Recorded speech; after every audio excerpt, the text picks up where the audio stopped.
Akhirnya mobil yang pas Gias 2024 kemarin bikin rame orang-orang ngeliatin mobil ini meluncur juga di Indonesia.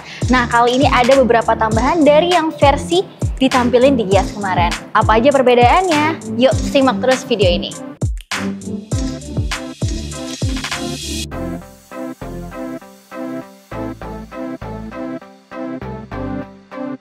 Oke, jadi apa aja perbedaannya? Sebenarnya nggak banyak-banyak banget, cuma ada 3 aja. Yang pertama, peleknya. Jadi ukuran dan desain peleknya itu berbeda. Udah disesuaikan sama Honda untuk kondisi jalanan di Indonesia. Dulu 17 ringnya dan sekarang jadi ring 16. Desainnya juga aku lebih suka yang dulu sih sebenarnya daripada yang sekarang. Terus yang kedua, sekarang AC di dalam jadi bisa tri-zone. Tri-zone tuh apa sih? Jadi penumpang bagian depan, driver, dan penumpang bagian belakang itu bisa ngatur suhu AC-nya masing-masing. Yang ketiga adalah di bagian lampu di bagian dalam ya. Jadi dulu lampunya itu bulb warna kuning, sekarang udah LED warna putih. Warnanya juga warna baru nih, namanya Premium Crystal Garnet Metallic. Ya sebenarnya sih marun metalik ya. Ini warna baru dari yang versi Gias kemarin. Cuman emang ada banyak banget warna-warna pilihannya, ada putih juga, ada yang biru keungu-unguan, ada yang hitam juga. Banyak lah, kalian lihat sendiri nanti di websitenya Honda ya. Overall itu aja sih pembaruan-pembaruannya dari yang versi Gias kemarin. Aku bakal refresh sedikit tentang desain mobil ini. Desainnya emang MPV boxy, tapi tidak meninggalkan legacy step wagon. Makanya dia disukai banget sama orang-orang di Jepang ya. Modelnya emang kalau kita bandingin sama mobil-mobil Cina, emang kalah atraktif. Cuman yang tadi aku bilang, legasinya Honda dapat banget dari bagian depannya aja.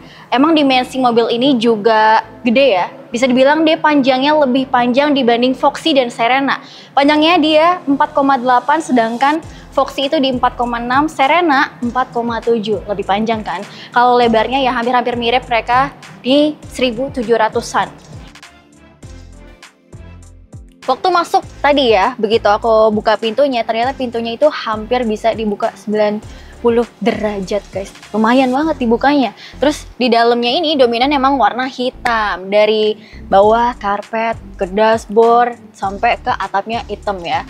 Terus dashboardnya ini ada yang lucu. Jadi biasanya kalau di dashboard biasanya tuh nggak ada laci di atasnya, bener-bener ya dashboard doang gitu. Tapi ini ada lacinya. Lucu ya.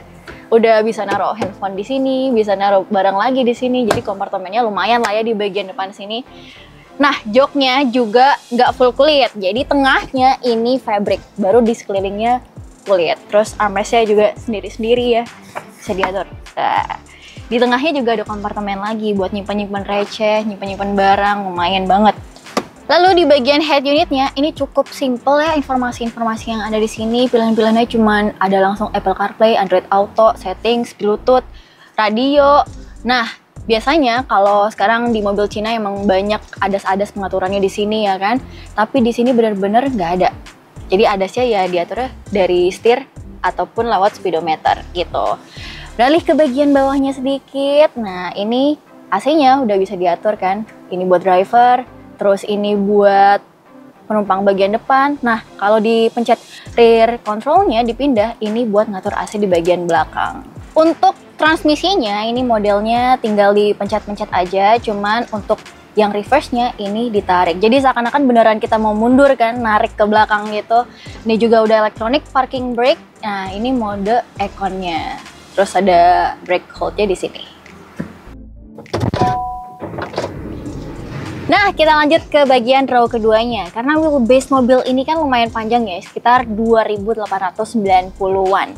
Itu ngebuat kabin di row keduanya ini lega. Nah, kelihatan kan ini tengahnya kosong. Bisa digeser-geser sih, cuman kalian bisa lihat dulu posisi kaki aku enak banget, selonjoran juga bisa.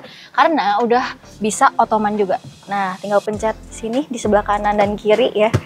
Bisa otoman. Jadi kalian dapetin posisi ideal lah, mau nyender bisa, mau selonjor bisa. Armrestnya juga kanan kiri nih. Tuh. Jadi kayaknya kalau untuk perjalanan jauh optimal banget sih ini mobil. Udah ada ininya juga, meja makan, cup holdernya. Sama kayak Serena ya, banyak cup holder di sini. Walaupun duduk di baris kedua ini enak, tapi di baris ketiga nggak kalah enak juga. Karena kalau misalkan ini dimajuin ke depan ya, kita bisa slenderan banget nih. Nih, bisa diatur. Tuh.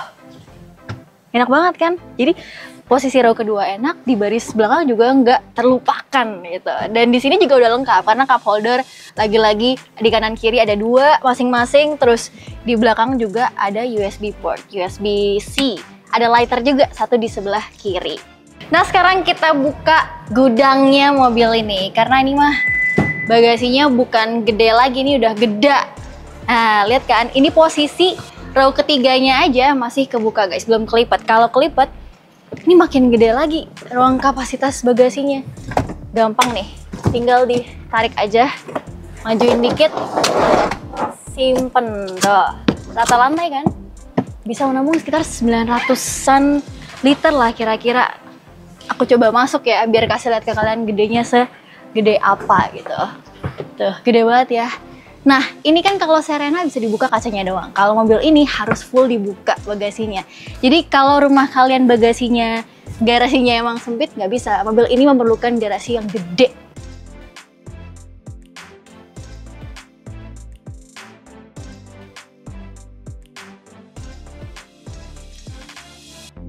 Karena mesinnya adalah mesin hybrid, dan mesin hybridnya ini mesin yang satu keluarga dengan mesin hybridnya Honda Accord ya.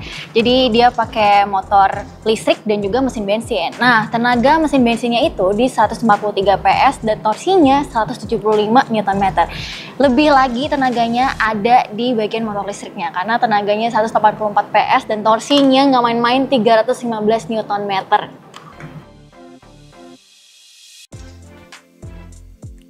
Oke, jadi pas kita syuting ini kita belum bisa beberin ke kalian harga maupun range harganya dari Honda Stepwagon ini ya. Karena ini akan diluncurkan tanggal 23 Juli, itu adalah hari pertama Gias tahun ini. So, gimana menurut kalian mobil ini? Tadi kan aku udah review-review sedikit sekilas tentang mobil ini, dan saatnya nextnya kita bakal cobain mobil ini full reviewnya. Ditunggu aja reviewnya, dan silahkan lihat-lihat video kita yang lain. Sampai jumpa di video-video kami berikutnya. Ciao!